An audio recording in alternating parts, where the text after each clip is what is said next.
আসসালামু আলাইকুম। নাহিদ কুকিং রুমে স্বাগতম জানাচ্ছি আজকের রেসিপিতে চিকেন ফ্রাই।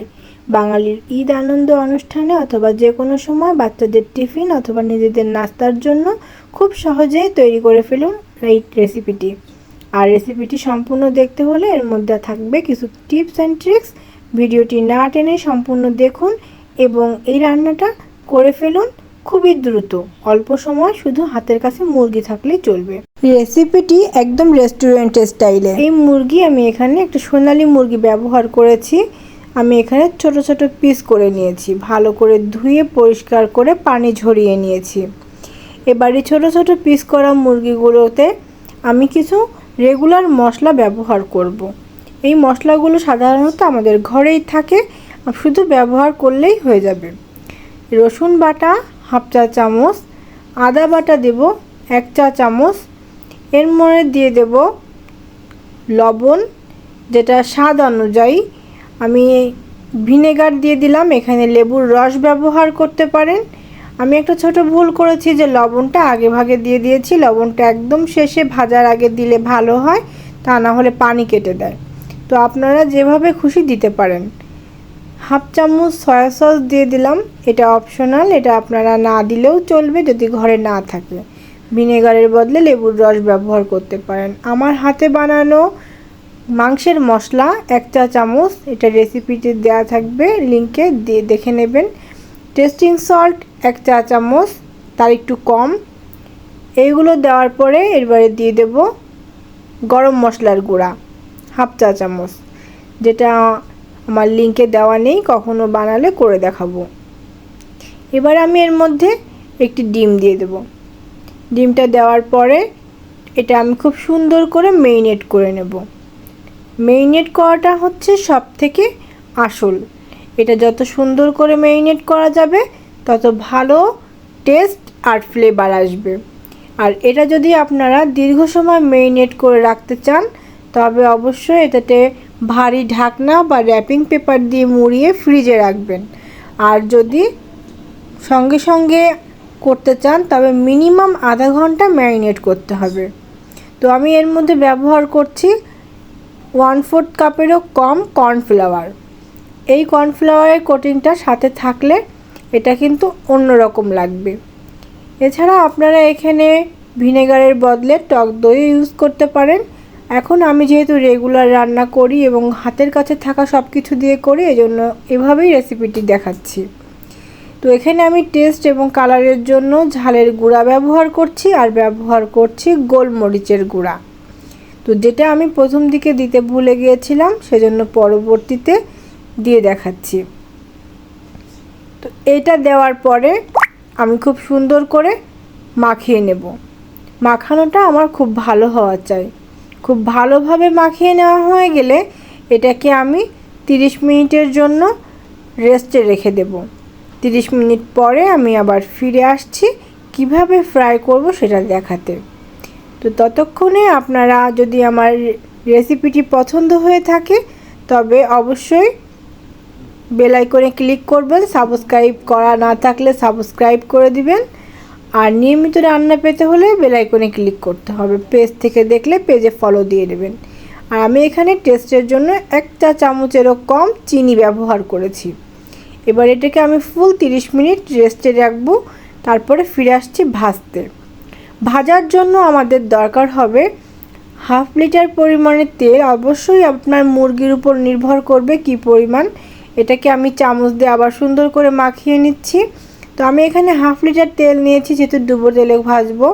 আর নিয়ে নিয়েছি হাফ কাপ পরিমাণ ময়দা আর 1/4 কাপ পরিমাণে কর্নফ্লাওয়ার, আর সাথে একটু লবণ, আর কিচ্ছু দিইনি। এতটুকু দিয়ে মিক্সচার করে রেখে দিয়েছি। তেলটা যখন গরম হয়ে আসছে, বেশি গরম হতে দেওয়া যাবে না, কুসুম গরম হবে, কেবল একটু আটটু বুদবুদ ছড়বে। এরকম সময় আমি চিকেনগুলো তুলে এই ময়দায় সুন্দর করে গড়িয়ে নেব, দিয়ে হাত দিয়ে খুব ভালো করে চেপে চেপে নেব।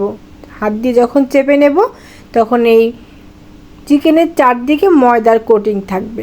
পরে খুব ভালোভাবে ঝেড়ে নিয়ে তেলের মধ্যে দিয়ে দেব, যাতে গায়ে কোনো গুঁড়ি না থাকে। এক্ষেত্রে চামচ দিয়ে চিকেনটা তুলে গুঁড়ির মধ্যে দিয়ে হাত ইউজ করলে হাতে বেশি ময়দা লাগবে না। তেলের মধ্যে দেওয়ার সময় অবশ্যই ঝাড়া দিয়ে বাড়তি যে গুঁড়াগুলো আছে এগুলো ফেলে নিতে হবে। তো আমি আপনাদের 2-3টা চিকেন ঠিক এভাবে করে দেখাচ্ছি, বাকিগুলো আপনারা নিজেরা করে নেবেন। সবগুলো দেখাচ্ছি না, আমি একইভাবে সেম প্রসেসে সবগুলো করছি। তো এভাবে করে আমি সমস্ত চিকেনগুলো ভেজে নেব। আর এটা মনে রাখতে হবে যে প্রথম স্টেজে তেল যে গরম, এই গরমটা একদম কুসুম গরম থাকবে। একদম বলতে গেলে আপনার যদি আঙুলে তেলের মধ্যে ঢুকে যায় তবে আপনার আঙুলটা পুড়ে যাবে না বা ছাকা লাগবে না, কুসুম গরম থাকবে। এই অবস্থায় দিলে ভেতরের মাংসটা যেমন সেদ্ধ হয়ে যাবে, উপরের কোটিংটাও খুব ক্রিস্পি হবে। আর সবথেকে বড় কথা কি, আমি এখানে 2-3টা লেয়ার ইউজ করিনি, কারণ 2-3টা লেয়ার ইউজ করলে যেটা হয় ভেতরের মাংসটা খুব জুসি থাকে। আমাদের ফ্যামিলিতে আবার এই ভেতরটা অতিরিক্ত জুসিটা অনেকেই পছন্দ করে না। এজন্য আমি চেষ্টা করেছি যে মাংসটা ভেতর দিক থেকে চিমড়ে হবে না, কিন্তু খেতে টেস্টি হবে এবং উপর দিকটাও ক্রিস্পি থাকবে। আর কর্নফ্লাওয়ার ইউজ করার কারণে এখানে কিন্তু কোটিংটা অনেকটা সময়ই ক্রিস্পি থাকবে আর খেতেও অনেক মজা হবে। আর সিম্পল ইনগ্রেডিয়েন্টসে সিম্পলভাবে এই রেসিপিটা করে একবার দেখতে পারেন যে অনেক সহজে এই রেসিপিটা করলে আপনার ফ্যামিলির সবাই কেমন পছন্দ করে। আমার ফ্যামিলির সবাই তো অনেক পছন্দ করে। তো এইভাবে রেসিপি করলে সময়ও কম লাগে, আর একটা রেসিপির জন্য অনেক পরিমাণে মশলার প্রয়োজন হয় না, অনেক পরিমাণে ইনগ্রেডিয়েন্টসের জন্য রেডি হতে হয় না। যখন যে কোনো সময় রান্নাঘরের এই মশলাগুলো থাকে এভাবে ইউজ করে নেওয়া যায়। তো একভাবে এইগুলো ভাজা হয়ে গেলে খুব সুন্দর, আমি যেহেতু ডাবল ফ্রাই করব না সেহেতু আমি একবারেই এটাকে খুব সুন্দরভাবে গোল্ডেন করে ভেজে নিয়েছি। তো একটা রিকোয়েস্ট থাকবে, যদি আপনারা ডাবল ফ্রাই না করে থাকেন তবে এভাবে করে ভাজবেন এবং ঠিক যখন আপনি এটা সার্ভ করবেন ঠিক সেই মুহূর্তে এটাকে ভেজে নেবেন। ভাজতে খুব একটা সময় লাগবে না, সার্ভ করার আধা ঘন্টা আগে এটাকে সুন্দর করে ভেজে নেবেন, ভাজতে আধা ঘন্টার মতন সময় লাগবে। পরবর্তী ব্যাচে যখন আপনি আবার এইটা ভাজবেন তখন লক্ষ্য রাখতে হবে যে তেলটা কিন্তু প্রচুর হিট হবে। এজন্য আগের ব্যাচের খাবারগুলো তোলার সময়, আগের ব্যাচের চিকেনগুলো তোলার সময় আপনাকে আগে থেকেই চুলার ভলিউমটা একদম মিউটে করে দিতে হবে। তারপরে একটা একটা করে তুলতে হবে, এতে করে তেল বেশ খানিকটা ঠান্ডা হয়ে আসবে, যাতে করে আপনি চিকেন দেওয়ার সাথে সাথে ওটা পোড়া বা লাল হয়ে যাবে না। এরপরে চিকেনগুলো দেওয়া হয়ে গেলে তখন আবার মিডিয়াম টু লো আঁচে দিয়ে নিতে হবে, কারণ তেলটা তো আগে থেকেই গরম থাকবে। মিডিয়াম টু লো আঁচে ভাজলে ওইটাই তখন প্রপার থাকবে। তো এই টিপসগুলো মাথায় রাখলে অনেক সময় রান্নাগুলো, খুব সিম্পল রান্নাগুলো অনেক সময় অসাধারণ হয়ে যায়। আর উপরের কোটিংয়ে যে ময়দা আর কর্নফ্লাওয়ার ইউজ করা হয়েছে ওখানে আমি শুধুই লবণ ব্যবহার করেছি, ওখানে আর বাড়তি কোনো মশলা ব্যবহার করিনি। এতেই কিন্তু টেস্টি হয়ে গেছে, কারণ আমার যত রকম মশলা দেওয়ার ছিল চিকেনে দেওয়া হয়ে গেছে। আর চিকেন থেকে যখন ময়দার কোটিংটা করা হলো তখন ওই ময়দাটা তো চিকেনের গায়েই লাগবে, সো ওইটা এমনিতেই টেস্টি হয়ে যাবে, অতিরিক্ত কোনো মশলা থাকছে না। তো এটা আপনি যে কোনো অনুষ্ঠানে হোক, চায়ের সাথে হোক, বাচ্চাদের টিফিনে হোক, আবদার হোক, পরিবারের লোক নিয়ে এমনি মজা করে আড্ডা দিতে যে কোনো সময় আপনি তৈরি করতে পারেন।